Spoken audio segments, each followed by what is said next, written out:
In the quiet hours Today, before dawn we on honor the September 10th, enduring spirit of our 2022, nation a and its 73-year-old people. man stood alone in the ancient corridors of St. James's Palace. The weight on his shoulders wasn't just the ceremonial robes he would soon wear, but 7 decades of waiting, of preparing, of watching his mother reign with unwavering dedication. Now, for the first time in British history, a king would address his subjects not through traditional proclamation alone, but through the eyes of a world connected by technology his ancestors could never have imagined. Charles Philip Arthur George had spent more time as heir apparent than any person in British history. He had witnessed the transformation of an empire into a commonwealth, seen his nation navigate wars, scandals, and social revolutions. He had buried his father, comforted his mother through public storms, and faced his own trials under the relentless gaze of global media.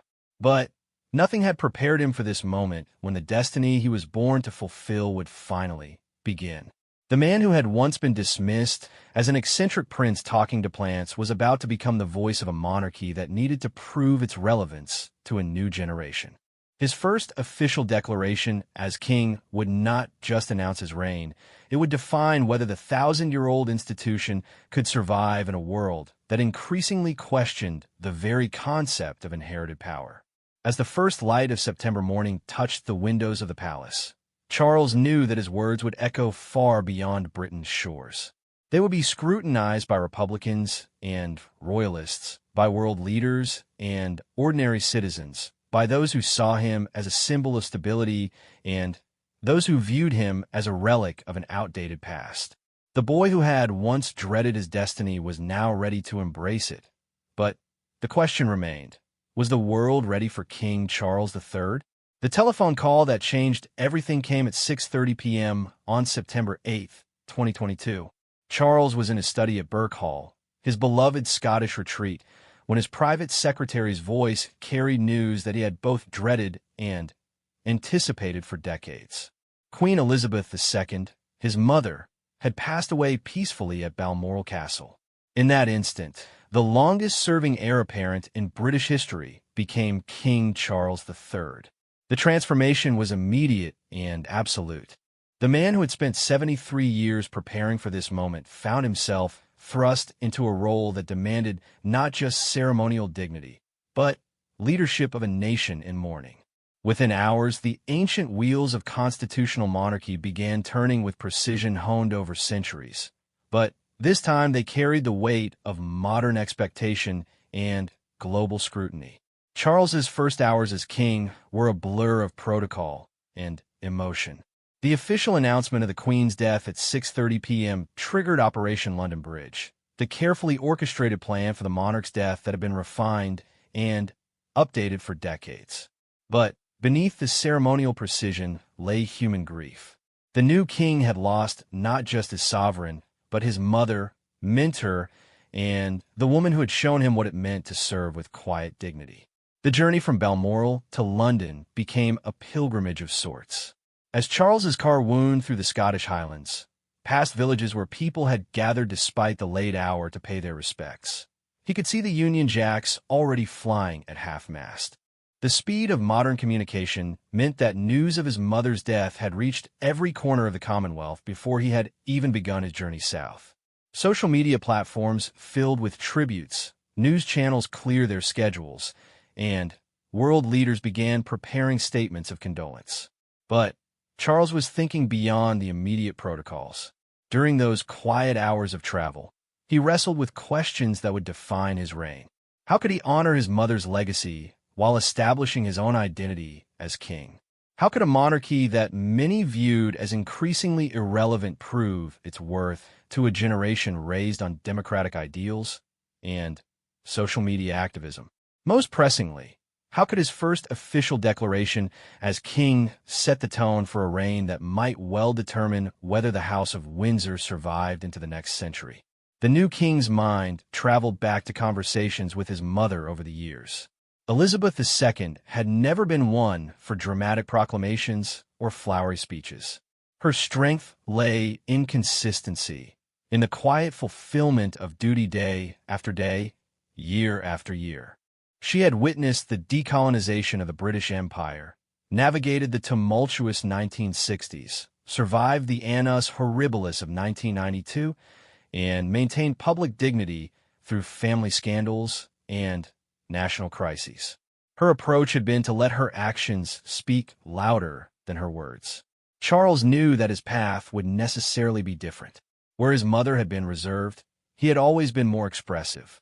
Where she had avoided controversial subjects, he had spent decades advocating for environmental protection, organic farming, and architectural preservation. His passion for these causes had sometimes attracted criticism, with detractors labeling him as meddling or out of touch. Now, as king, he would need to find a way to channel that passion into leadership that united rather than divided. As his convoy reached the outskirts of London in the early hours of September 9th, Charles could see the crowds already gathering. People stood in the rain holding flowers, candles, and handwritten signs expressing their grief for the Queen and tentative hopes for their new monarch. Many had been there all night, drawn by a need to be part of this historic moment. The sight reminded him that for all the constitutional complexities and political calculations, kingship was ultimately about the relationship between the monarch and the people. The logistics of the next 24 hours were staggering. The new king would need to meet with the Prime Minister, Liz Truss, who had been in office for just 2 days when the Queen died. He would need to address the Privy Council, receive the formal proclamation of his accession, and begin preparations for his mother's funeral. But, most importantly, he would need to find his voice as king in a way that resonated with a nation in mourning and a world watching his every word. Charles's staff had been preparing for this moment for years, but the reality proved more complex than any rehearsal. The blend of ancient ceremony and modern media created unique challenges. His first official declaration would be broadcast live around the world, analyzed by constitutional experts, and dissected on social media within minutes. Every word choice, every gesture, every pause would be scrutinized for meaning and significance. The king spent the early morning hours in prayer and reflection at Clarence House.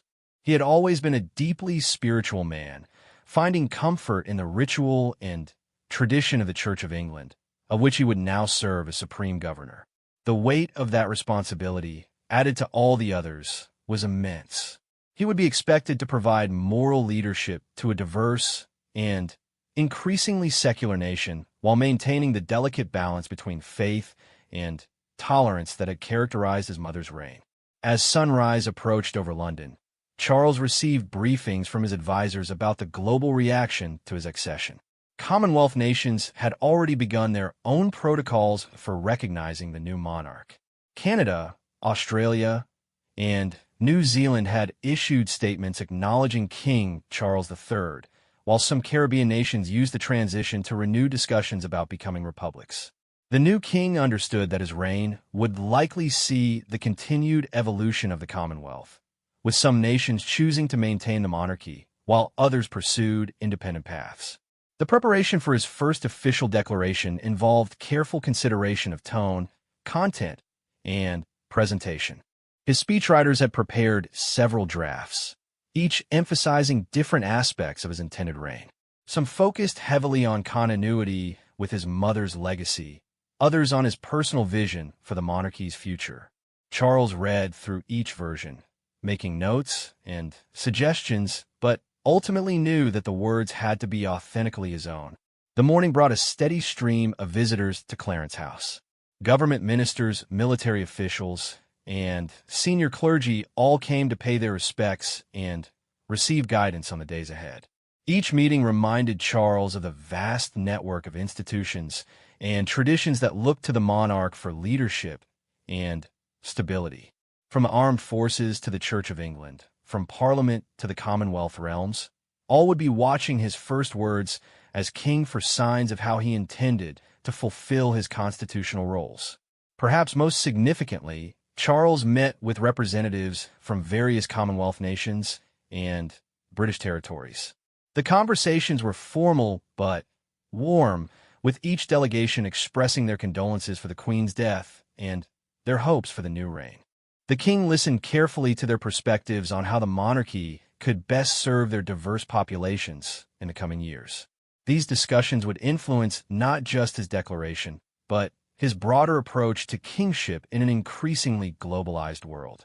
As the hour approached for his first major public appearance as king, Charles felt the full weight of history pressing upon him. He was about to become the 40th monarch to rule England since William the Conqueror, continuing a line that stretched back nearly 1,000 years. Yet he was also a 21st century man, shaped by decades of public service, environmental activism, and personal struggles played out in the global media. The final preparations for his declaration took place in the historic surroundings of St. James's Palace, where monarchs had been proclaimed for centuries.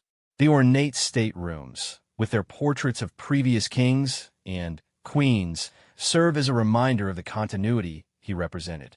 But the modern television equipment and international media presence highlighted the unique challenges of his position. Standing in those ancient halls, preparing to address not just his subjects but the entire world, Charles reflected on the journey that had brought him to this moment. The shy boy who had struggled with the expectations of being heir apparent had grown into a man of deep convictions and genuine passion for service. The question now was whether he could translate that passion into the kind of leadership a constitutional monarchy required in the modern age. His declaration would need to accomplish multiple objectives simultaneously. It had to honor his mother's memory while establishing his own identity as king. It needed to reassure traditionalists while appealing to younger generations who questioned the monarchy's relevance. Most importantly, it had to demonstrate that King Charles III understood the challenges facing Britain and the Commonwealth in the 21st century and was prepared to meet them with wisdom, compassion, and unwavering dedication to duty. As the final moments before his appearance ticked away, Charles took a deep breath and prepared to step into the role he had been preparing for his entire life. The boy who had become a man in the shadow of the crown was about to discover what it truly meant to wear it. The morning of September 10th, 2022, dawned gray and somber over London, matching the mood of a nation beginning to grasp the magnitude of its loss. King Charles III had spent the night at Clarence House, his London residence, surrounded by advisors, My fellow citizens, family members, we gather today to affirm the our shared relentless commitment to machinery unity of and modern progress. monarchy. Sleep had come in brief intervals, interrupted by phone calls from world leaders, briefings from government officials, and the constant awareness that millions of people around the globe were watching his every move. The King's Day began at 5:30 a.m. with a private moment of prayer in his study, a room filled with books on architecture, environmental science, and philosophy that reflected his lifelong intellectual curiosity. On his desk lay multiple drafts of a speech he would deliver later that day, each version carefully crafted to strike the right balance between personal grief and public duty.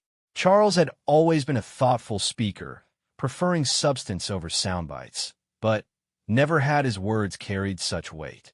His private secretary, Sir Clive Alderton, arrived with the morning briefings that painted a picture of a world in transition. The death of Queen Elizabeth II had triggered constitutional processes across 15 Commonwealth realms, each with its own protocols for recognizing the new monarch. In some nations, the transition was purely ceremonial, but in others, particularly in the Caribbean, Republican movements saw an opportunity to renew calls for independence from the crown. The media coverage was unprecedented in its scope and intensity. Every major news network had cleared its schedule to provide continuous coverage of the royal transition. Social media platforms buzzed with tributes to the late Queen and speculation about the new king's plans. Opinion polls showed that while the Queen had enjoyed nearly universal respect, Charles faced more mixed public sentiment. His decades of environmental advocacy and architectural criticism had earned him admirers, but also detractors who viewed him as out of touch with ordinary concerns. Charles spent an hour that morning reviewing video messages and statements from world leaders. President Biden spoke of the Queen's friendship with America spanning multiple presidencies. President Macron of France praised her role in strengthening European bonds despite Brexit tensions. Even leaders from nations with complicated relationships with Britain's colonial past offered respectful condolences. The new king understood that these diplomatic niceties masked more complex realities about Britain's place in the modern world.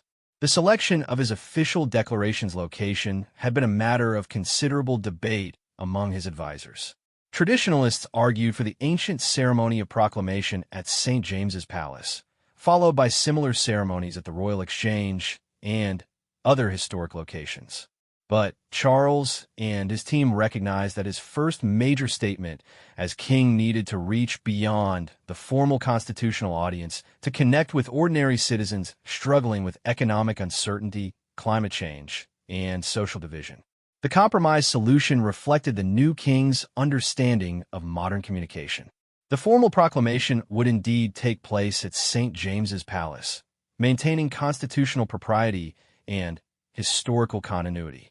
But his personal address to the nation would be delivered from a more intimate setting, allowing him to speak directly to his subjects without the ceremonial distance that sometimes made royal communications feel remote from everyday experience.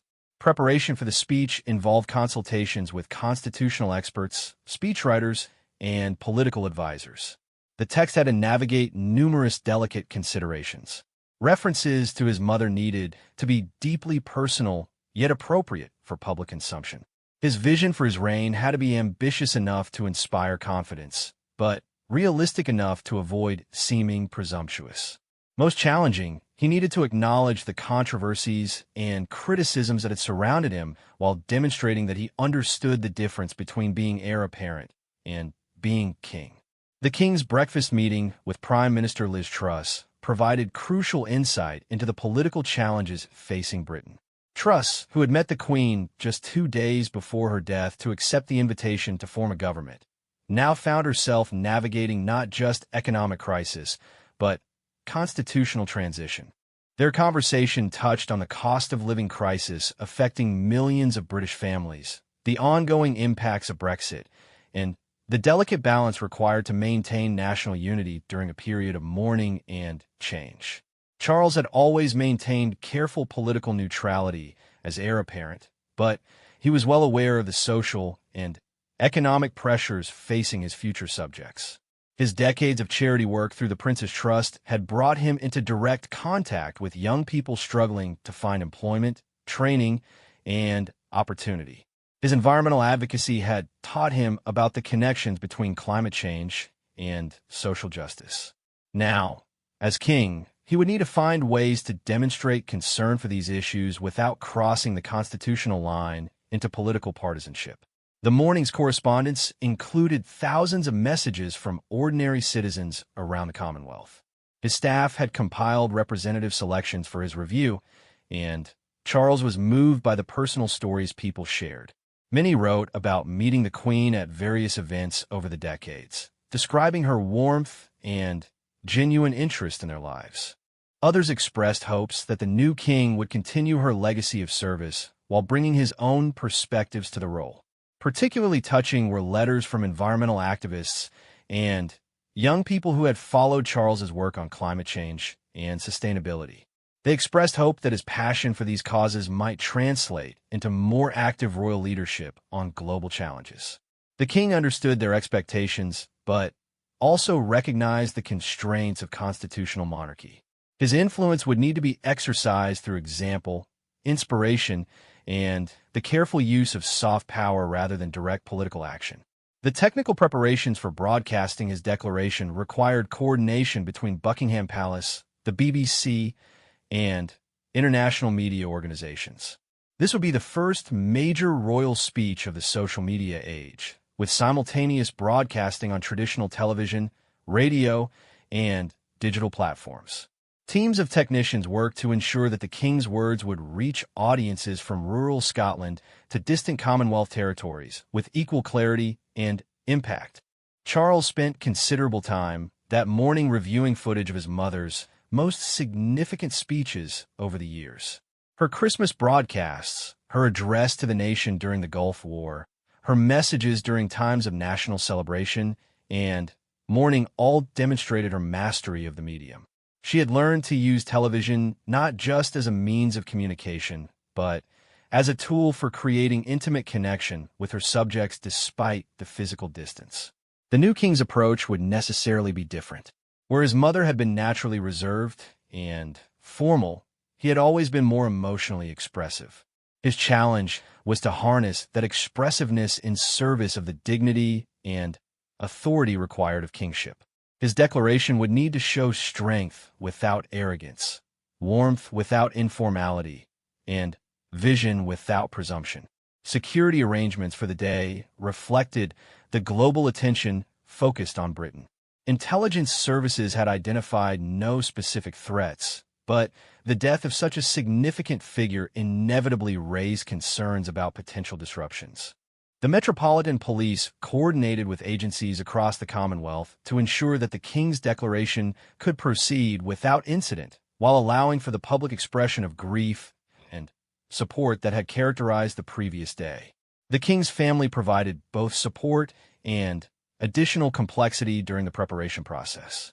Prince William, now the heir apparent as Prince of Wales, offered insights from his own experience with public speaking and media relations.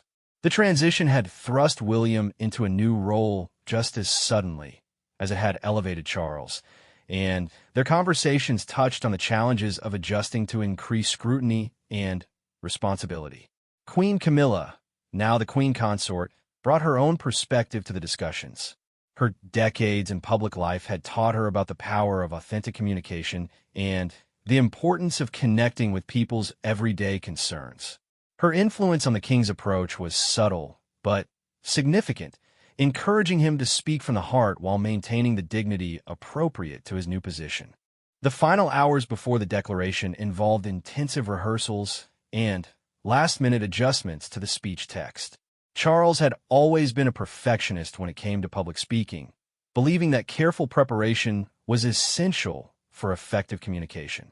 He practiced the speech multiple times, adjusting his pace, emphasis, and gestures to ensure that his message would resonate with viewers across different cultures and generations.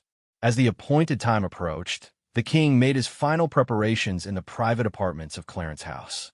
He changed into the formal attire appropriate for such a solemn occasion, dark suit, and tie that struck the right note of mourning and respect. The weight of the moment was palpable as he prepared to step before the cameras and address his subjects for the first time as their king. Standing in the doorway of the room where he would deliver his declaration, Charles felt the convergence of his entire life experience. The shy boy who had struggled with public expectations, the young man who had searched for his purpose, the middle-aged heir who had found his voice on environmental and social issues, and the grieving son who had lost his mother all merged into the figure who would now speak as King Charles III. The cameras were ready, the world was watching, and history waited to judge whether the man who had prepared for kingship longer than anyone before him was truly ready to embrace the crown that was finally his to wear.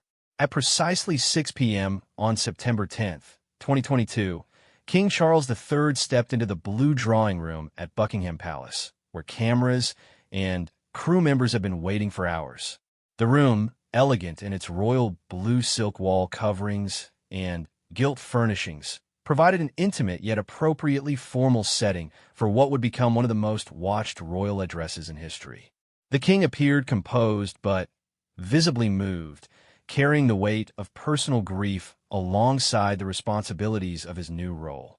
The technical setup was minimal by design. Charles had insisted on a simple presentation that would focus attention on his words rather than elaborate staging. A single camera positioned at eye level would capture his address, while carefully placed lighting created a warm but dignified atmosphere. The king took his position behind a small desk, upon which lay a single copy of his speech and a photograph of his late mother, a touching personal detail that would not escape viewers' notice. As the red recording light illuminated, Charles began to speak in the measured, thoughtful tone that had characterized his public communications for decades. His opening words acknowledged the profound loss felt not just by the royal family, but by millions around the world who had admired and respected Queen Elizabeth II. He spoke of his mother not just as a sovereign, but as an extraordinary woman who had devoted her entire adult life to the service of her people and the Commonwealth. The king's voice carried genuine emotion as he described the queen's unwavering dedication to duty, her wisdom in times of crisis, and her ability to provide stability and continuity through decades of social and political change. He referenced her promise on her 21st birthday to serve the Commonwealth for her whole life, a vow she had kept with remarkable consistency until her final days. These personal reflections helped establish the emotional foundation for what would follow. Transitioning from tribute to his own commitments, Charles spoke about the profound responsibility he felt in following his mother's example. His words carefully balanced humility about the challenge ahead with confidence in his preparation for the role. He acknowledged that he came to kingship at a different stage of life and with different experiences than his mother, but emphasized his commitment to the same principles of service, duty, and dedication to the welfare of his subjects. The king addressed directly some of the concerns and criticisms that had surrounded him during his time as heir apparent. Without explicitly mentioning specific controversies, he spoke about the importance of understanding different perspectives and his commitment to serving all his subjects regardless of their views on various issues. This section of the speech had been carefully crafted to demonstrate growth and maturity while avoiding any appearance of defensiveness or apology. One of the most significant passages in the Declaration dealt with Charles's environmental advocacy, the cause that had defined much of his public work for 5 decades. He spoke about the urgent need to address climate change and protect the natural world for future generations, framing these concerns not as political positions, but as moral imperatives that transcended party lines. His words carry particular weight given the increasing frequency of extreme weather events and growing public awareness of environmental challenges. The king emphasized that his environmental work would continue, but within the constitutional constraints appropriate to his new role. He spoke about leading by example rather than through direct political action, a subtle but important distinction that addressed concerns about royal overreach while maintaining his commitment to causes he believed essential. This balance between personal passion and constitutional propriety would become a defining characteristic of his early reign. Addressing the economic challenges facing Britain and many Commonwealth nations, Charles acknowledged the difficulties many families were experiencing with rising costs and uncertain employment prospects. His reference to these issues was carefully worded to show awareness and concern without straying into partisan political territory. He spoke about the importance of community support and the role of charitable organizations in helping those most in need, drawing on his decades of experience with the Prince's Trust and other charitable endeavors. The Declaration included a significant section on the Commonwealth, reflecting the king's understanding that his role extended far beyond Britain's shores. He spoke about the voluntary association of nations as a unique force for cooperation and mutual support in an increasingly divided world. His words acknowledged the changing nature of the Commonwealth, with some nations choosing to become republics while maintaining strong ties of friendship and shared values. Charles addressed the question of constitutional monarchy's relevance in the 21st century with thoughtful directness. He spoke about the institution's ability to provide continuity and stability while adapting to changing social values and expectations. His vision of monarchy emphasized service over privilege, duty over entitlement, and connection with ordinary people over distant ceremonial functions. The king's discussion of faith and values reflected his deep personal spirituality while acknowledging the increasingly diverse religious landscape of modern Britain. As Supreme Governor of the Church of England, he committed to defending the established church while also protecting and respecting other faith traditions and those with no religious beliefs. This inclusive approach represented a careful evolution from traditional royal religious messaging. Technology and communication received attention in the Declaration as Charles acknowledged the transformed media landscape that had emerged during his mother's reign. He spoke about using modern communication tools to maintain connection with subjects across the Commonwealth, while preserving the dignity and purpose of royal messaging. His words suggested an understanding of social media's power and limitations, promising engagement without populism. The king addressed younger generations specifically, acknowledging their concerns about the future and their desire for authentic leadership on issues like climate change, social justice, and economic opportunity. His message to young people emphasized hope and possibility while recognizing the real challenges they faced. This section reflected his understanding that the monarchy's future depended largely on winning the respect and support of those who would inherit his reign. Family featured prominently in the latter part of the declaration as Charles spoke about the support of Queen Camilla and his children, William and Harry. His words about family unity were carefully chosen given the public tensions that had emerged in recent years, particularly regarding Harry and Meghan's departure from royal duties. The king's tone suggested a desire for reconciliation and healing while maintaining appropriate boundaries. The transition of the Prince of Wales title to William received formal acknowledgement in the declaration, marking another significant constitutional moment within the broader transformation. Charles spoke about his elder son's preparation for future kingship and his confidence in William's ability to serve the nation and Commonwealth. This passing of the heir apparent role symbolized continuity across generations while acknowledging the evolution of royal responsibilities. As the declaration moved toward its conclusion, Charles returned to themes of service and dedication that had defined his mother's reign. His commitment to constitutional monarchy's principles was unequivocal, but he also expressed his intention to interpret those principles through the lens of contemporary challenges and opportunities. The balance between tradition and adaptation emerged as a central theme of his intended approach to kingship. The king's closing words were both personal and universal, speaking to his grief as a son while embracing his responsibilities as sovereign. He asked for the prayers and support of his subjects while promising to serve them with the same dedication his mother had shown. The emotional weight of the moment was evident in his voice as he spoke of continuing the Queen's legacy while beginning his own chapter in the monarchy's long history. When Charles finished speaking and stepped away from the camera, he had delivered what many observers would later describe as his most important speech ever. The declaration had lasted approximately 15 minutes, but every word had been carefully chosen to establish the tone and direction of his reign. Television audiences across the Commonwealth had witnessed not just a constitutional formality, but a glimpse into the character and intentions of their new king.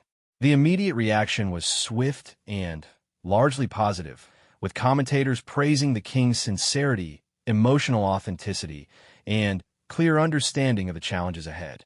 His ability to balance personal grief with public duty impressed many who had wondered how he would handle the transition from heir to sovereign. The declaration had successfully introduced King Charles III to his subjects while honoring the memory of the remarkable woman whose reign had just ended. The immediate aftermath of King Charles III's declaration created ripple effects that spread across continents within hours. In the age of instant global communication, his words were simultaneously translated into dozens of languages and analyzed by constitutional experts, political commentators, and ordinary citizens from Canada to New Zealand. The declaration had not just introduced a new monarch to Britain, but had set the tone for relationships between the Crown and 15 Commonwealth realms, each grappling with their own questions about the monarchy's role in the 21st century. In Ottawa, Prime Minister Justin Trudeau convened an emergency cabinet meeting to discuss Canada's response to the royal transition. The country's complex relationship with the monarchy, characterized by constitutional necessity alongside growing Republican sentiment, particularly in Quebec, required careful navigation. Trudeau's government had to balance respect for the institution with acknowledgement of Indigenous communities' complicated history with the Crown. The King's environmental message resonated strongly in a nation facing severe climate challenges, but his role as head of state remained contentious among many Canadians who questioned the relevance of inherited authority. Australian Prime Minister Anthony Albanese faced similar challenges, complicated by his own Republican convictions and campaign promises to pursue constitutional reform. The King's Declaration had been respectful and inclusive, but it could not resolve fundamental questions about Australian sovereignty and identity. In Melbourne and Sydney, Republican groups organized peaceful gatherings to discuss the transition's implications, while monarchist organizations held memorial services for Queen Elizabeth II.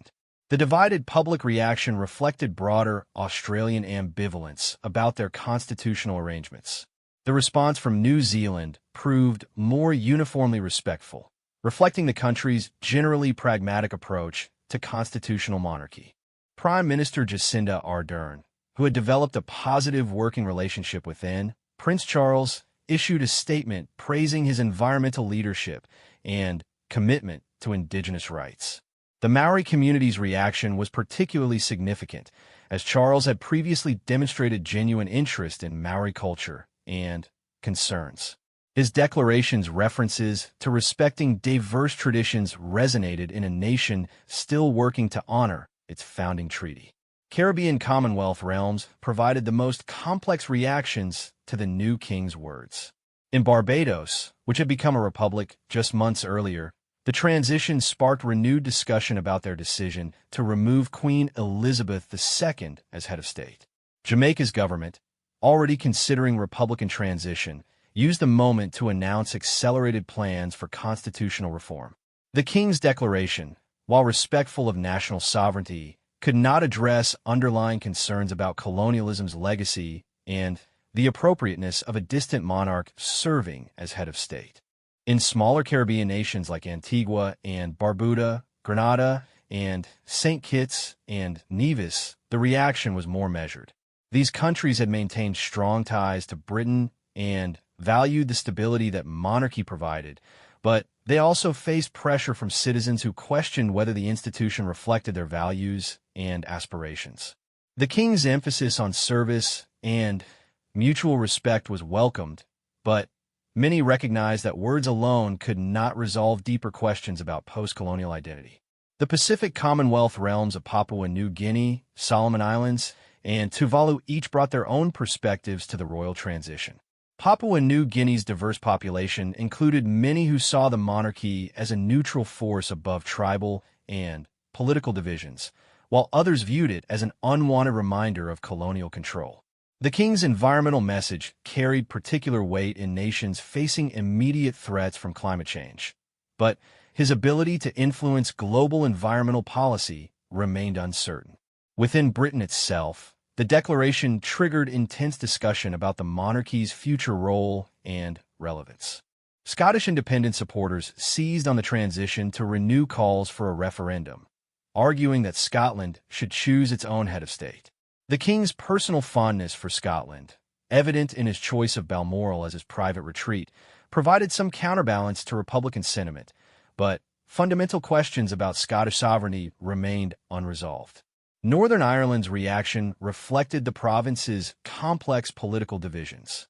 Unionist communities generally welcomed the new king and appreciated his understanding of their concerns about maintaining constitutional links with Britain. However, nationalist communities remained skeptical about the monarchy's role, viewing it as a symbol of British authority they sought to diminish. The King's Declaration had avoided direct reference to Northern Ireland's troubles, but his future visits and statements would inevitably be scrutinized for signs of favoritism or bias. Welsh responses to the declaration were generally positive, reflecting the country's historically strong ties to the monarchy. The king's long service as Prince of Wales and his investment in Welsh culture and language had earned him considerable respect. His commitment to environmental protection resonated in a nation dealing with industrial legacy issues and climate change impacts. However, Welsh nationalists continued to question whether an English king could truly represent Welsh interests and aspirations. The international reaction extended beyond Commonwealth realms to include responses from major world powers and international organizations. President Biden's statement praised King Charles III's environmental leadership and expressed hope for continued strong Anglo-American relations. The European Union issued diplomatic acknowledgments that carefully balanced respect for British sovereignty with awareness of post-Brexit tensions. China's response was notably formal and correct, reflecting the complex relationship between Britain and the emerging superpower. The King's previous statements about human rights and environmental protection had sometimes created tensions with Chinese officials, but the transition provided an opportunity for diplomatic reset. Chinese media coverage emphasized the new monarch's environmental work while avoiding reference to more controversial aspects of his advocacy. Russia's reaction was predictably cool, given the deteriorating relationship between Britain and Moscow over Ukraine and other issues. However, the Kremlin statement avoided direct criticism, recognizing that personal attacks on the new king would serve no diplomatic purpose. The contrast between British democratic transition and Russian authoritarian consolidation was noted by many international observers. African Commonwealth nations provided diverse reactions reflecting their different historical relationships with Britain. South Africa, having left the Commonwealth during apartheid before rejoining, approached the transition with cautious respect while maintaining focus on internal challenges. Kenya, where Princess Elizabeth had learned of her father's death and her own accession to the throne, offered warm congratulations while acknowledging the complicated colonial legacy. The reaction from international environmental organizations was overwhelmingly positive, with many leaders expressing hope that the king's elevation would increase global attention to climate challenges. The United Nations Secretary-General issued a statement praising the new monarch's decades of environmental advocacy and calling for continued leadership on climate action. Environmental groups saw an opportunity to amplify their message through royal patronage and example. Religious leaders across the Commonwealth and beyond responded to the king's inclusive message about faith and spirituality. The Archbishop of Canterbury, as senior bishop of the Church of England, formally acknowledged the new monarch as supreme governor while emphasizing continuity with previous reign's approach to interfaith dialogue. Catholic, Muslim, Hindu, and Jewish leaders generally welcomed the king's commitment to religious tolerance and protection. Economic markets responded calmly to the royal transition, with most analysts viewing it as a constitutional formality unlikely to affect underlying economic trends. However, the king's environmental advocacy raised some concerns in traditional energy and manufacturing sectors, while renewable energy companies saw potential opportunities for increased royal support and profile. The media reaction was intense and largely positive, with commentators praising the king's emotional authenticity and clear understanding of constitutional constraints. However, criticism emerged from some quarters about the monarchy's continued relevance and cost in times of economic hardship. Social media discussions ranged from enthusiastic support to Republican arguments, reflecting the diverse opinions that would characterize public debate throughout the early years of the new reign. Academic experts in constitutional law and political science began analyzing the Declaration's implications for the future of constitutional monarchy. Many noted the king's careful balance between personal conviction and constitutional neutrality, while others questioned whether this balance could be maintained as global challenges intensified. The Declaration had successfully introduced King Charles III, but it had also raised questions about monarchy's evolution that would require answers in the years ahead. As the first week of the new reign concluded, it became clear that the King's Declaration had achieved its primary objectives of providing reassurance, demonstrating competence, and establishing direction for his reign. However, the real test of his leadership would come not from a single speech, but from sustained demonstration of the values and commitments he had articulated to a watching world. 6 months after King Charles III's first official declaration, the true measure of his words was becoming evident through actions and decisions that would define his reign. The man who had spoken with such conviction about service, environmental stewardship, and constitutional responsibility was discovering the complex realities of translating royal rhetoric into meaningful change.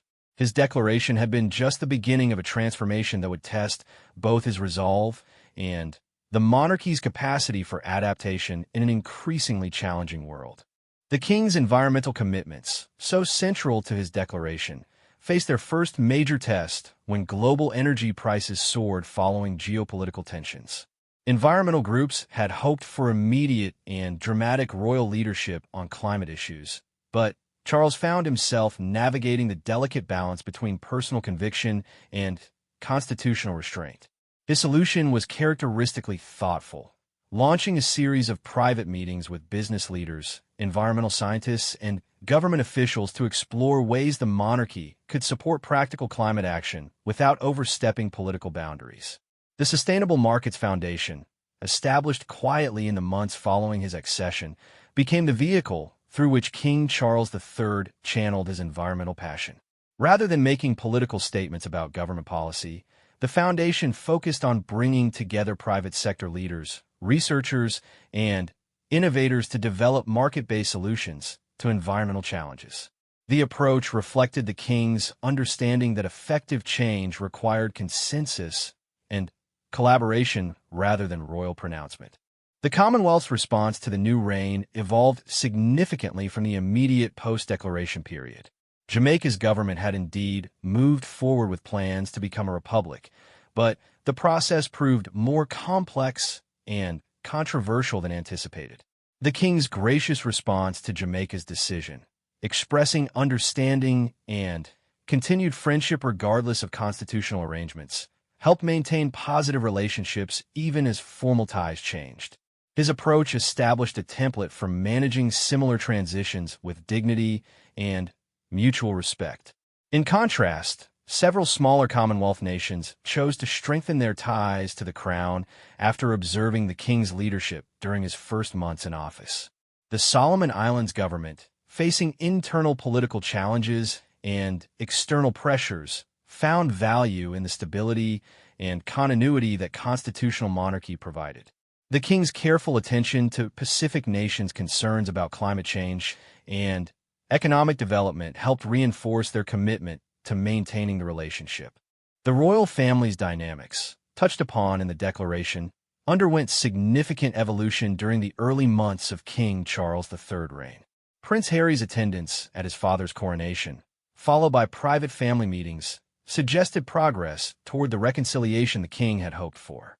While full resolution of family tensions remained elusive, the new monarch's approach emphasized healing and understanding over recrimination and judgment.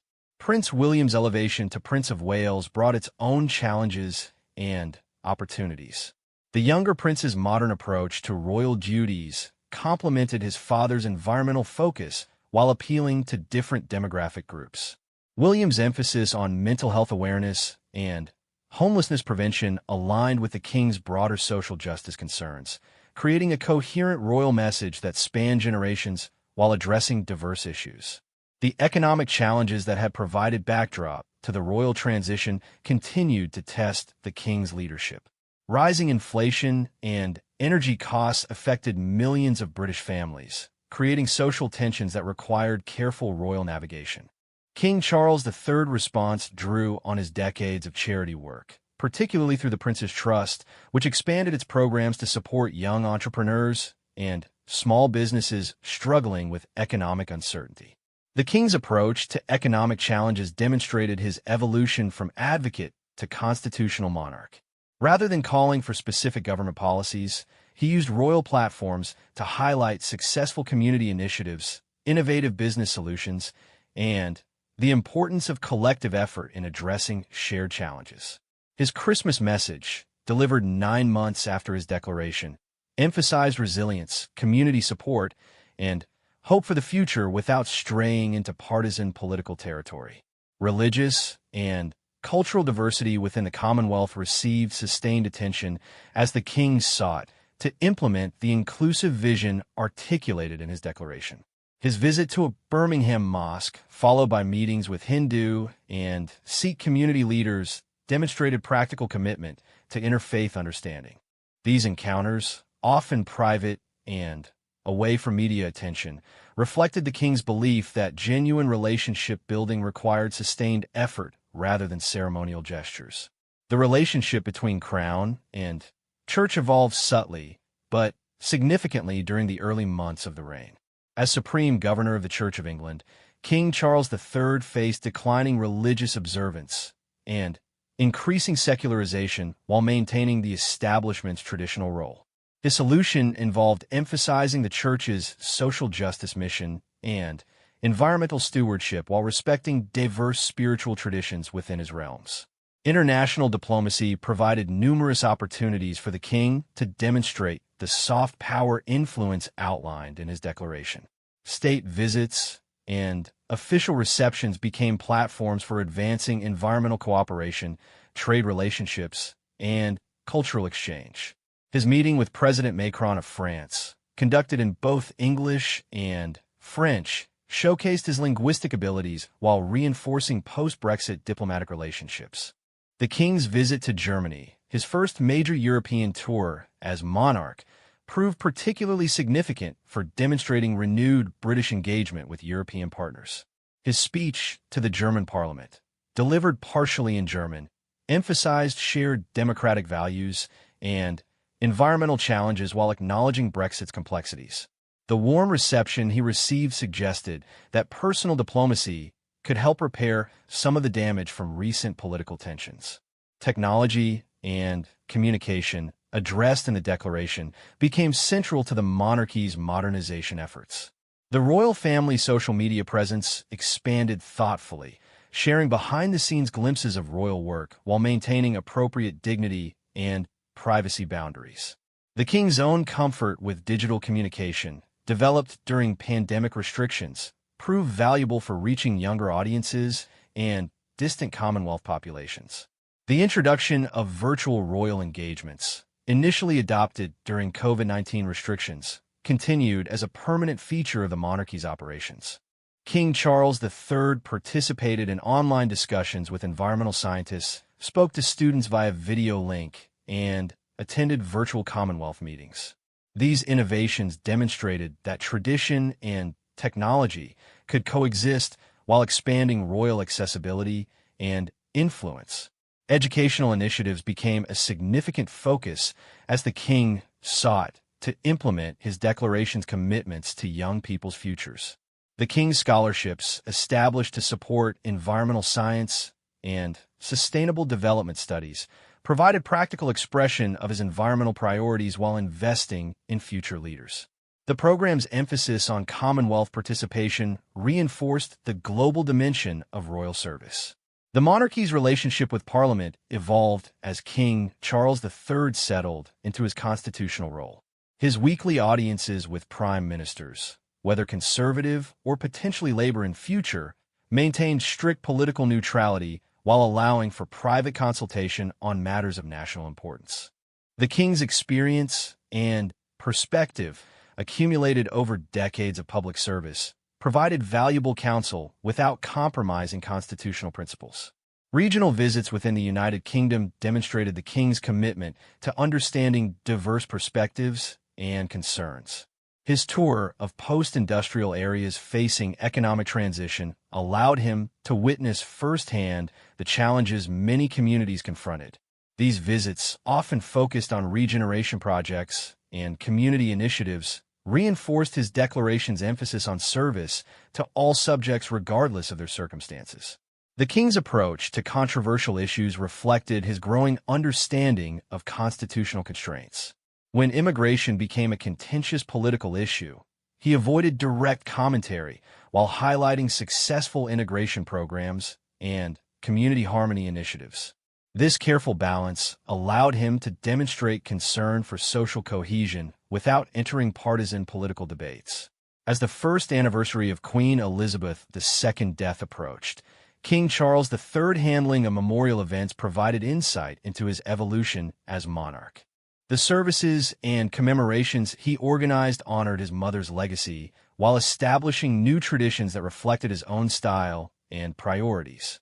The blend of continuity and change embodied the balance he had promised in his first declaration.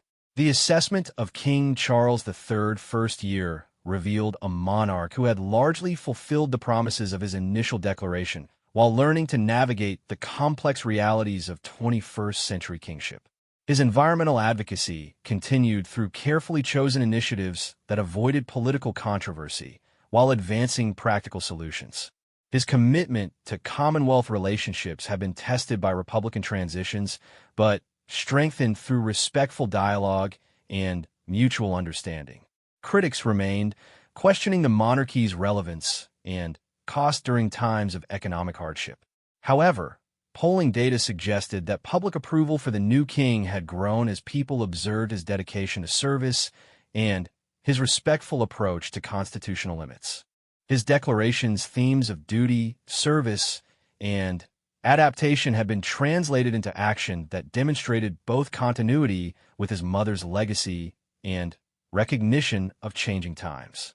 The young king who had once struggled with public expectations had become a monarch who understood both the power and limitations of his position. His first declaration had been just the beginning of a reign that would continue to balance tradition with necessary change, personal conviction with constitutional duty, and national service with global responsibility. The words spoken on that September evening had become the foundation for a kingship that honored the past while embracing the future.